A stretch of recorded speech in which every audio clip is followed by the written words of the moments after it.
Good morning. Happy today. I am William Brown from IamWilliamBrown.com. And this is Disconnect to Connect, one word conversations. Today is an interesting day. The word grace for me um, has um, has been a large part of my journey of self-discovery. Um, within that, um, I really have embraced the notion that um, I don't have grace. I don't have grace to give. I can't embody it. I can only extend it to someone. And so, when I talk about living beyond our labels, it is really giving people the opportunity to um, show up differently or show up more than who they are. And so by extending grace to them, it gives them the opportunity. And that's how grace shows up to me. And so I've invited one of my new friends to come in, and we're going to talk about grace. Good morning. Good morning. Good morning. How are you? I'm great. Thanks. Wonderful to be here. Oh, it's great to see you again. It's Yeah. we met right before, I guess, all of this really, kind of came to a head. But before we get started, I really want you to introduce yourself, however feels comfortable to you. Yeah. Thank you. So I love the way Precious did of what my roles are. First Hmm. and foremost, I think I'm a mom of two daughters, and that's a lot of why I'm here. And Hmm. I've been married for 25 years, and I'm a mediator. And I work at 1440 Multiversity, which is an amazing retreat center for kind of channeling all this authenticity work. Hmm. And then lastly, I'm the founder of an organization that I'm passionate about called 5 Steps to Connect with Your Strong-Willed Child. Hmm. So Wow. those are probably the most important things. And beyond that, I just love moving, athletics, and just having conversations like this. I just was so pleased when you started this. Well, thank you very much. I went back and forth in my mind as we do about things that we're creating, right? Yeah. And I just reached the point that this, in this time of reboot or pause, I'm either going to speak to the people that I want to serve, or I'm not. And if this is the vehicle to kind of have these conversations, I just need to be in it. So, Yeah. with that in mind, how is grace landing for you? It's such a beautiful word, and funny, it's come up recently in a partnership I formed. She often says this. She's the head of Bounce Back Parenting, Alyssa Zorn, and I grew up in a Christian household, so I have a flavor of it, Hmm. that there's that grace is from God. And Hmm. more recently, I've had a knowing of speaking more of life energy, and that it's something that comes through us. Hmm. And I just love the word "Amazing Grace" is one of my favorite songs of all time. Right, right, And, yeah, so it's special, and it's nothing we can, like. It doesn't come from our head. right, That's right. important to me. Just really it, and I appreciate that. I too come from a Christian background, and I use the word labels, and I say that my Christian label will tell me uh, this is how I see the world in this area. But with for me, there has been this understanding or appreciation of grace that is beyond that label. And it's like sometimes that is that is difficult for me to reconcile, because, I have been my most of my spiritual journey has been from, a Christian perspective or a Christian worldview. Yeah. And to be able to acknowledge God's grace, and love and appreciation and all that it means, like the amazing grace, the amazingness of grace. It is not limited to that one understanding or one interpretation, and it gets kind of, as to say, squishy, right? It's kind of like, what did I just touch on to something? And so I think that's why I believe for myself that I can't, own it. It has to go through me. I have to extend it not only to myself, but to other people and to other situations. And so how does grace, I guess, flow through you? How do you see that, going through you? Yeah, and that's such a great question, because for me, the Christian perspective, I needed it to be bigger, because the thing that I stumbled on is that that there's just one way, and it felt like it was bigger to me. And in my lived experience of traveling all over the world, I just met so many people that were living grace and weren't Christians. So that's where it kind of opened for me. And I love that whole thought of no labels, because like you said, when you attach to something, that's when I think we get too small, and we need to open and be bigger to the full selves we're trying to be. So I'd love to share a story of how I've been a seeker my whole life, but about 5 years ago, I had just read Liz Gilbert's book, Big Magic. Okay. And she talks about having an idea, that there's all these amazing ideas swirling up there, from God, life energy. And when you're open and when you're ready, it will come through you.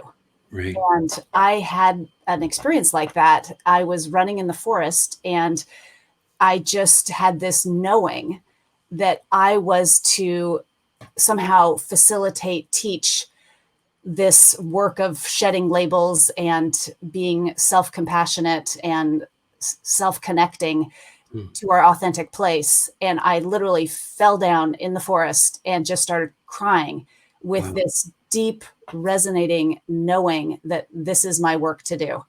Right. And it's so different than my sort of more persona self, because I'm a bit shy, I'm an introvert. And so it keeps reminding me that this is coming through, that this is grace. When I get nervous, or when I get small or doubtful. Right. Yeah. It was just so powerful. And it just, I feel I've had this thing of just being pulled. Right. There is this feeling, and I don't know if I, like I said, have that, the woods experience, but I've had an experience of knowing that, all right, there is a call on your life. There is something that is calling you, pulling you into something. And just my response to that, it's like the smallness and the bigness of my life at the same time. And just really, and I think the call on my life to have conversations like this, or to have conversations of self-love and self-acceptance is really big. And then to recognize that in the vastness of the universe and in the world and situations, I'm a really small thing. And then I go to, the faith of a mustard seed, can move mountains. And it's like, okay, so wait a minute. So I can do big things. The really smallness of myself can do, but the only way the smallness, and this is me thinking out loud, I guess, the only way the smallness of me can move mountains if I acknowledge the bigness of, of me, right? Yeah. Within that. And so, and I think it comes over me in this, calming, graceful, just kind of, it's even though it's a call, it's not a demand, if that Yeah. makes sense. Yeah. It's just really have that. Yeah. And for me, it's when I don't attach to the smallness of my labels. Got it. So when I'm attached to the label of I'm an athlete or I'm smart or I'm, a this or a that, that's when, and then I have to defend it because that's when I'm coming from kind of that ego space. Right. And that's when I conflict with people when like they'll criticize something about me that I'm, attached to. And that's when I get mixed up Right. because I think that is me and I have to defend it. And Right. instead of no, it's just I'm the part of me that is big. Right. That's the part that just there's no need to defend anything. I just Right. am.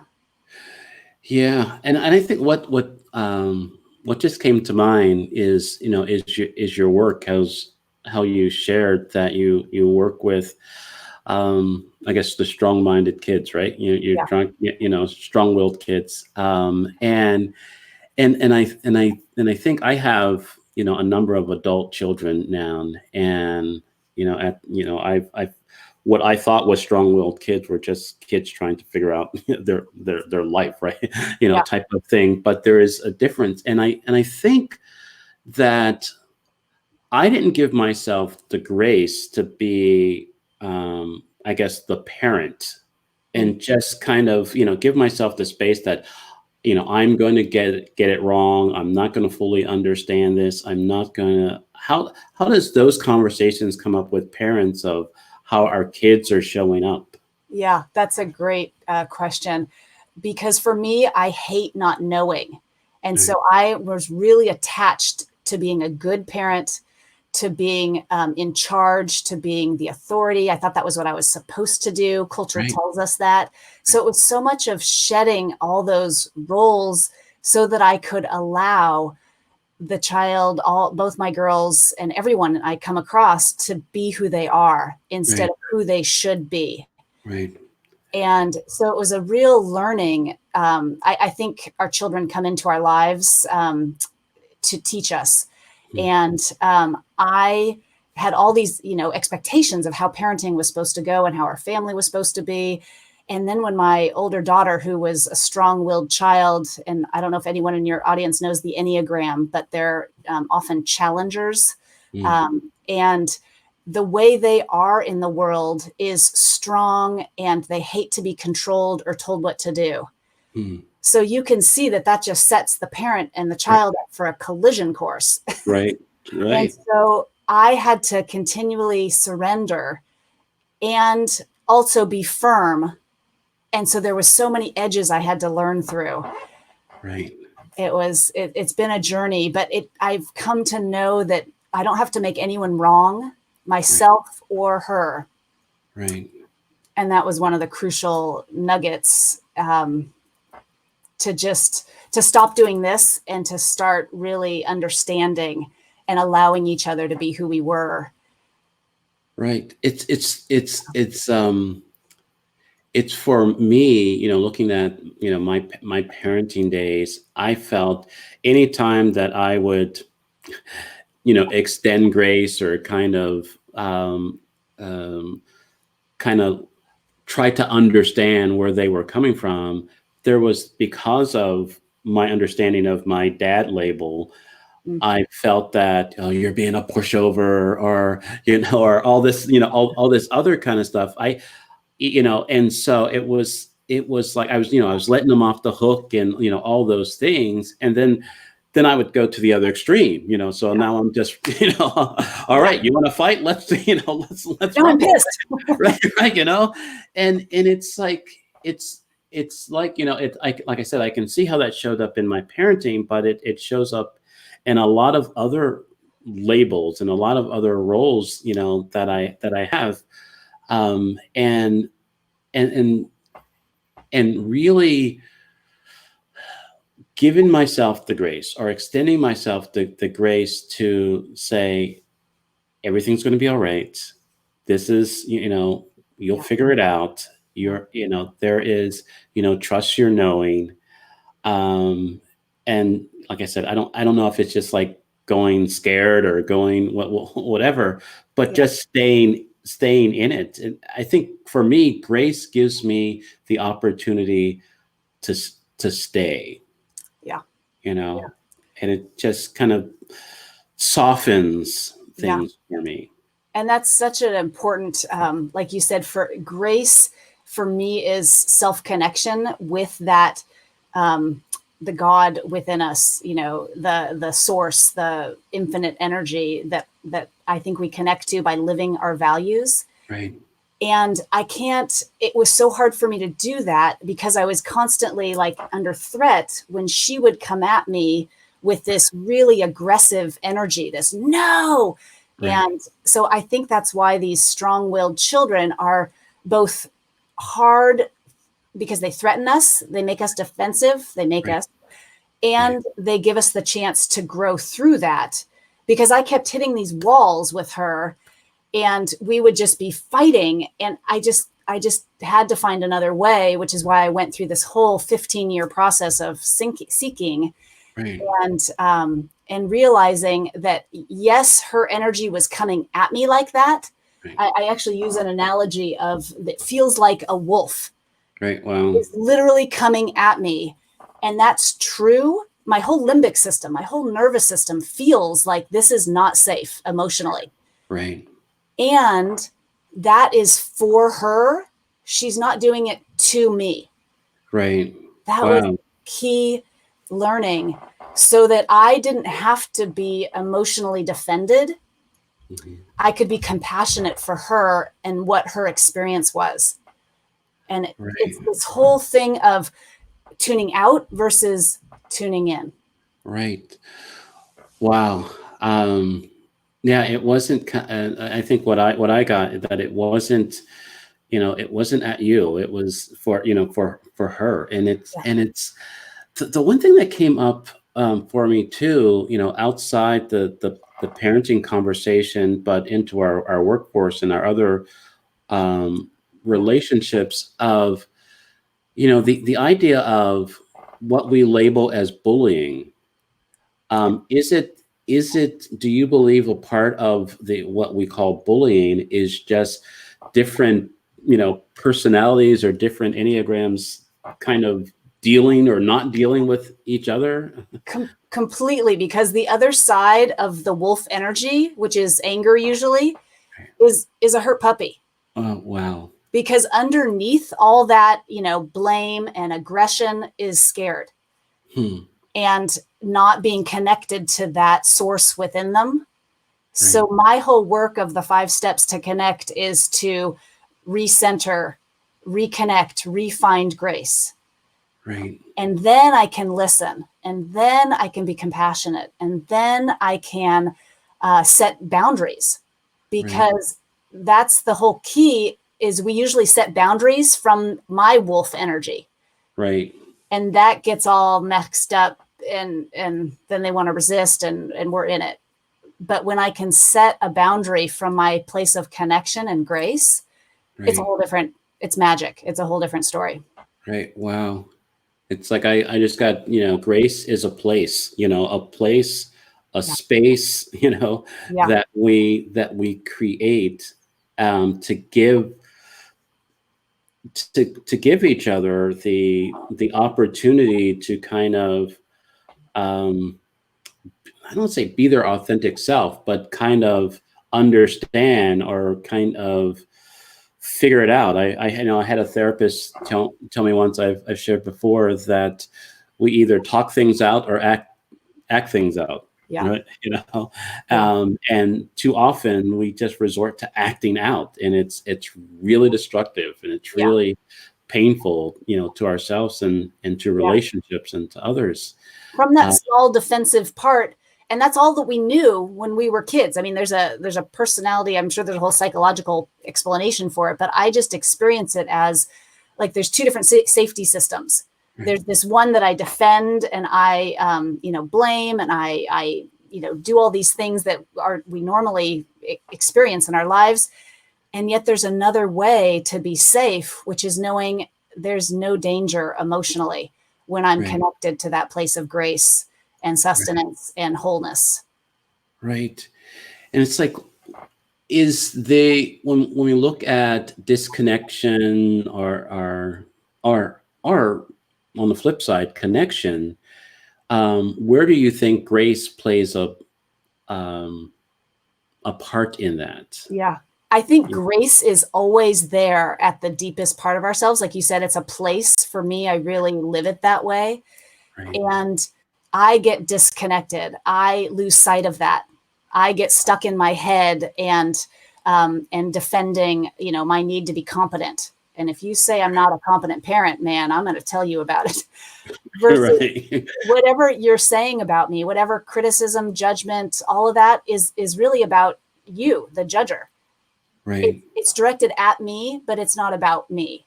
And I think that's where we get so mixed up and entangled in disconnected in relationships, and why we need to come back to connection and grace is I'm doing me and you're doing you.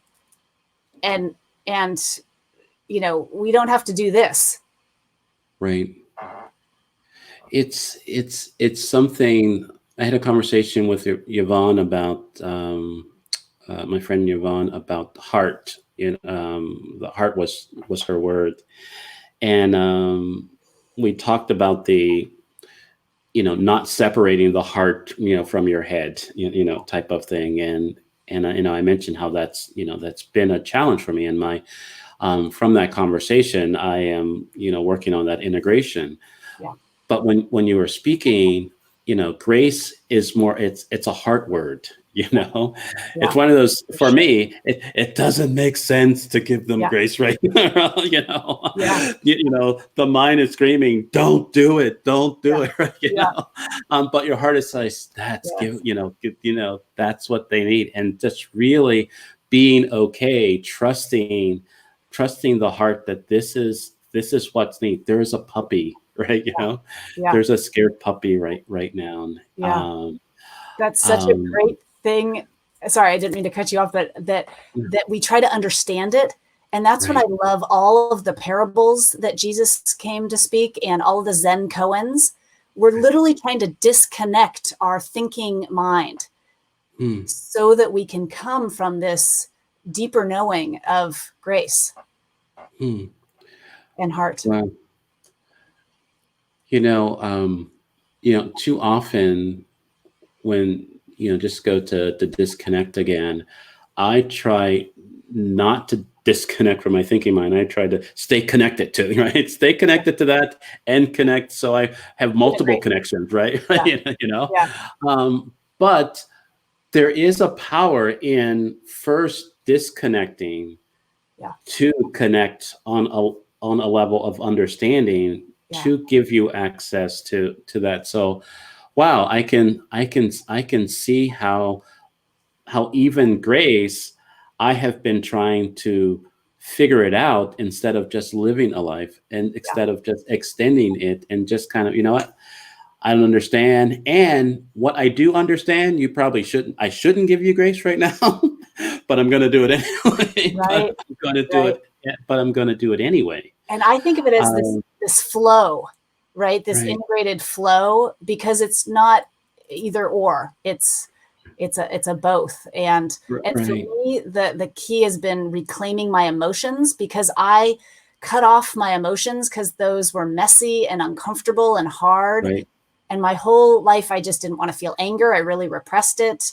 And so for me, it's been a journey through my parenting my strong-willed child, a journey of reclaiming that emotions are our friend. They give us wisdom about what's deeply important to us. And the third step is that we feel it in our bodies. So that's been my compass of, am I connected? Do I have grace? Or am I disconnected? Is what's happening in my body. Do I feel tension in my jaw? Am I fist clenched? Am I short of breath? Or am I easeful and just open and curious? Yeah, and it reminds me of when I first tried yoga, and the yoga instructor was saying breathe, and it's like, well, when did I stop breathing? Right, right, but it's like for me, if I'm trying something new, or if I'm like Yeah. scared or think I'm going to get it wrong, I stop breathing, Yes. because Yes. I'm focusing so much on being right, or doing that, Yeah. and realizing that the ease of just kind of, hey, we'll just, what's going to happen, it's going to happen. There's a grace to that, there's a flow to that, Yeah. and it's like, all right, I'm never going to do that again, or that that didn't work, or anything like that, Yeah. and just be okay with that. And it's Yeah. like, the more that there's an ease, or there's a grace to my life, into my conversations and my relationship, then I'm breathing, I'm present, there's awareness, and I'm like you, the with the emotions, wanting to really manage my emotions or suppress my emotions, because I would tell people, I remember growing up, even as a kid, I wouldn't get mad, I would say, I'm mad. Yeah. That Yeah. was enough, right? Yeah. Because I grew up in an environment when emotions in my mind were out of control, Yeah. because And it was scary. like, when someone was emotional, there could be violence, there could be a lot of things. So it's like, okay, Yeah. let's keep my That. emotions in check, right? Type of Yeah. thing, because I don't want all of that, else in my life or in my relationships. And so what I was realizing, that even though I was acknowledging, that I'm angry or I'm mad, I really wasn't feeling, I wasn't allowing, and Yeah. it was almost like a whack-a-mole. It's kind Yeah. of, they were trying to come out, and I was like, oh, get back, Yeah.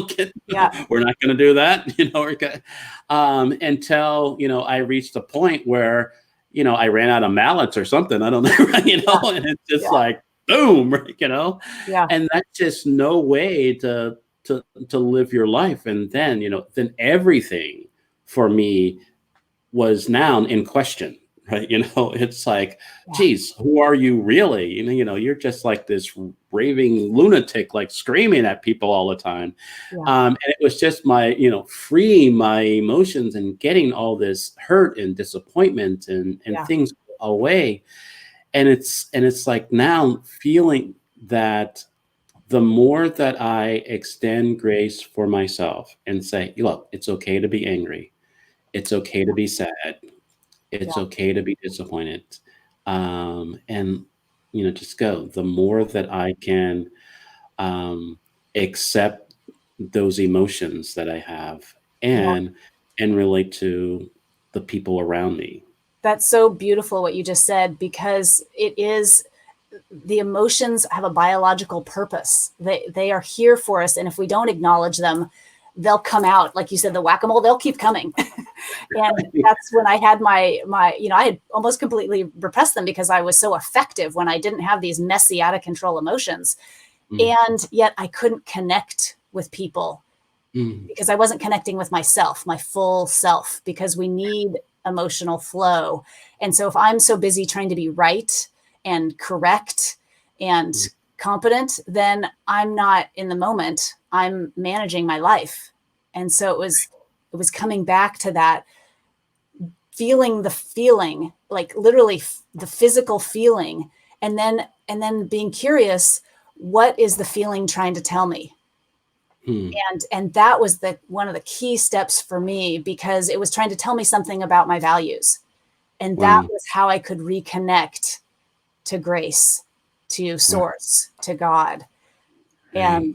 And the one other key thing that what you just said brought up for me is the crucial difference to feeling, but especially with anger, feel it at the ground or the sky, not Hmm. at anyone.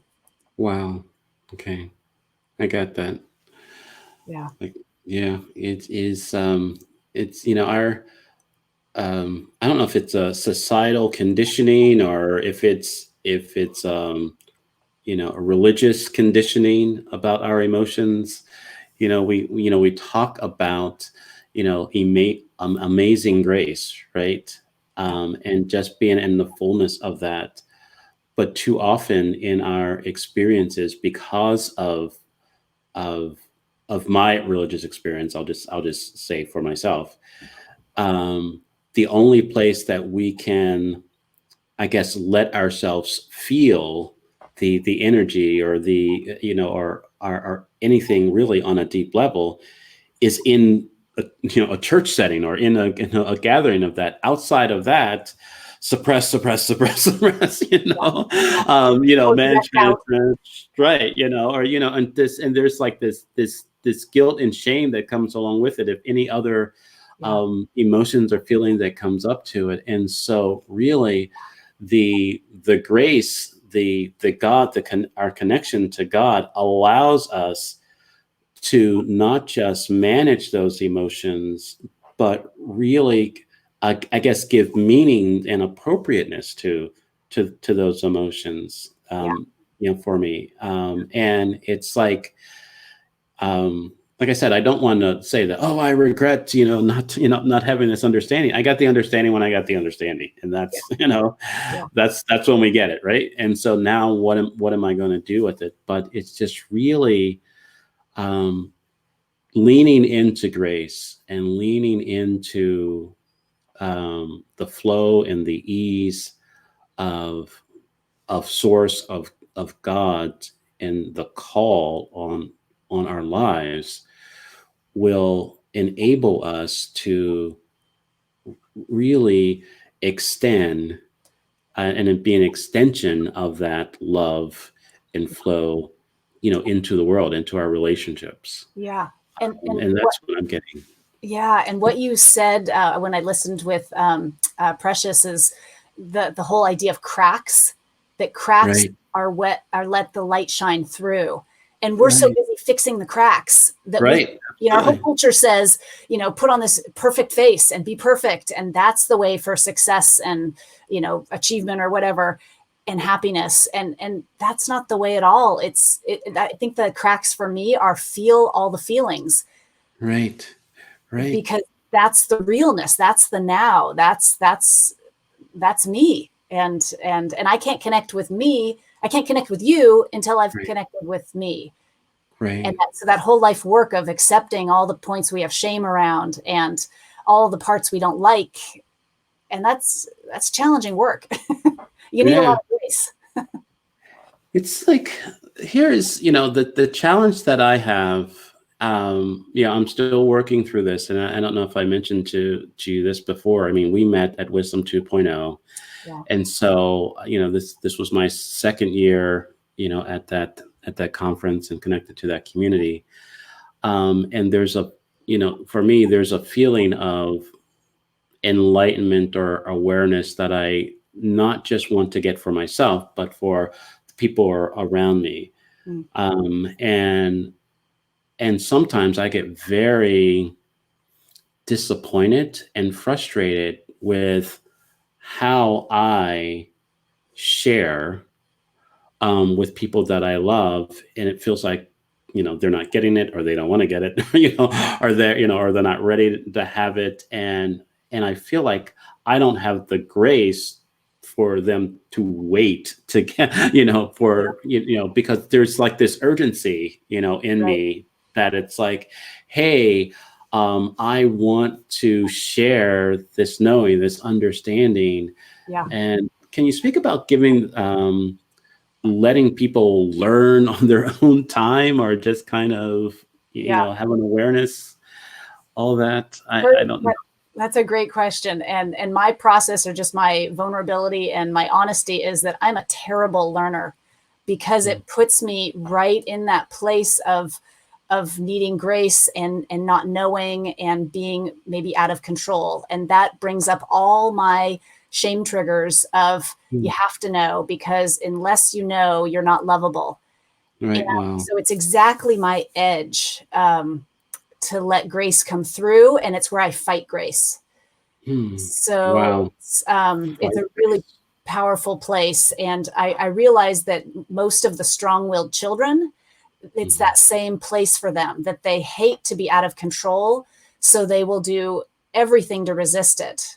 And so that, yeah, it's just such an edge of being this learner, and being open and undefended is so scary. I love Brene Brown's work, because that's been such an opening for me, that we have to be open, but that feels scary.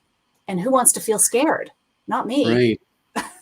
It's kind of something I shared earlier in the year, because I was reading one of her latest books of Dare to Lead. Yeah. And she talks a lot about empathy, and I noticed that I feel like beyond empathy is grace. Yeah.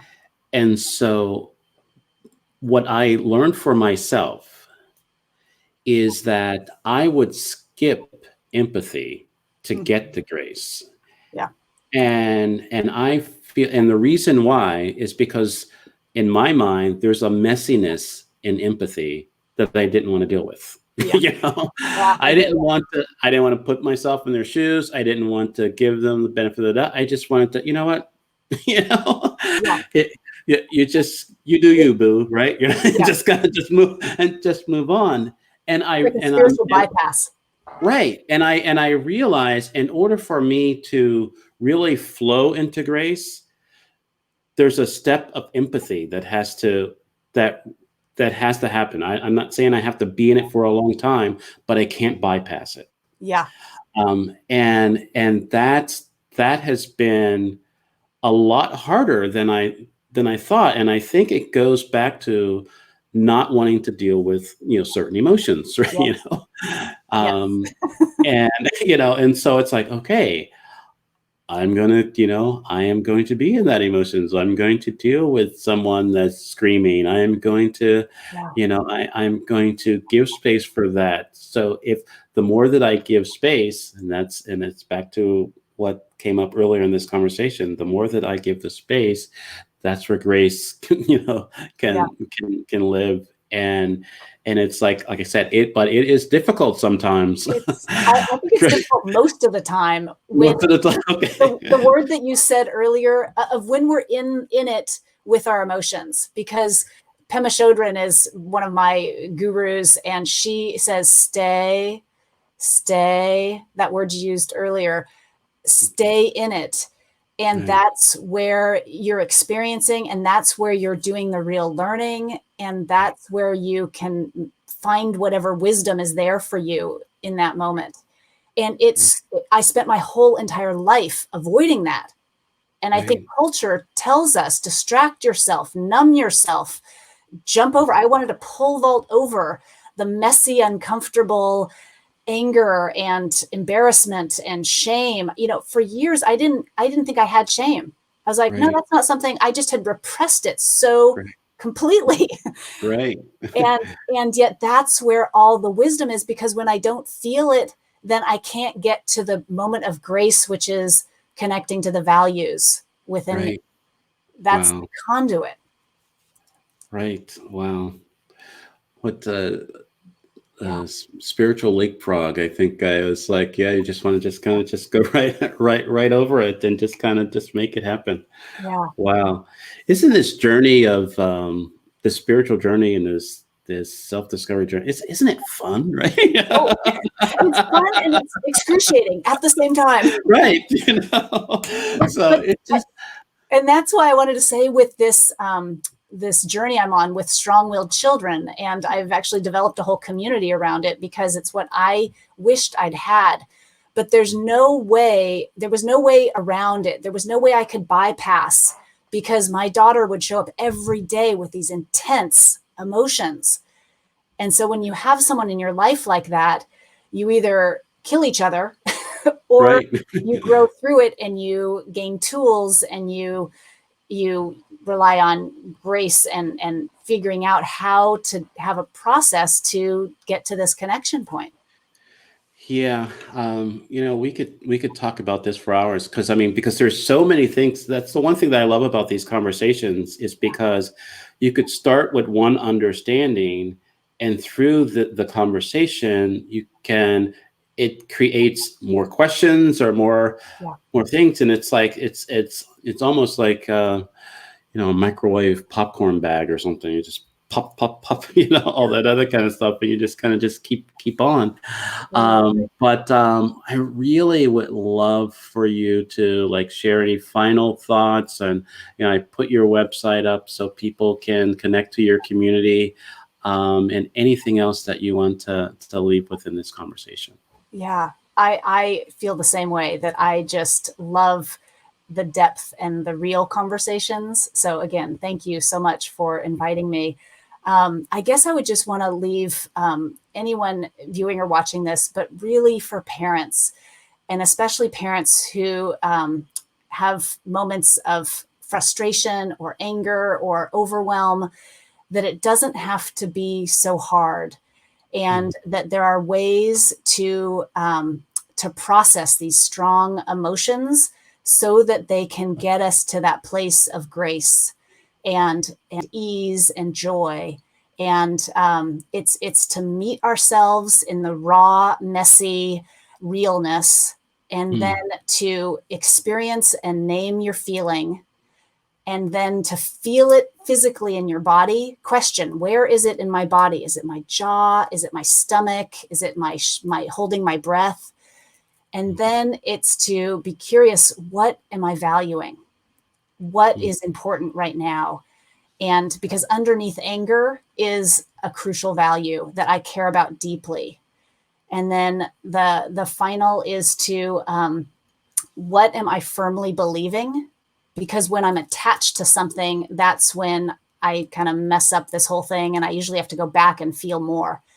So it's just this beautiful process, and it doesn't have to be so hard. So I just want to share that with the world, because we so often make people wrong and we blame. And when we're in that right wrong, we can't connect and we can't get to grace. And I just want everyone to be able to live from grace. Wow. Well, thank you very much. This has definitely been great, and yeah, I'll be sitting with Grace for a while today. So yeah. So thank you. I'd love for you to stay in the green room and for a little bit while I Thank you. close out the show. Wonderful. Thank you so much. Sure. You too. Wow. Sometimes when you have, ideas about doing something and you think it's going to show up a certain way, and then it gives you these incredible surprises and incredible things that you didn't expect. And this conversation has done that for me, because I use grace a lot, and I feel that I want to extend grace to people and to do that. But grace is creating a space, to allow the emotions and the feelings to come. And so within that, sitting with your emotions and what's coming up for you, to get you closer to your values, and to really see what's authentic, your authentic self. That's a messy and loving and encouraging place to be in. So the world wants you, the world needs you, and the world has been waiting for you. So go be you. Have a wonderful rest of your day.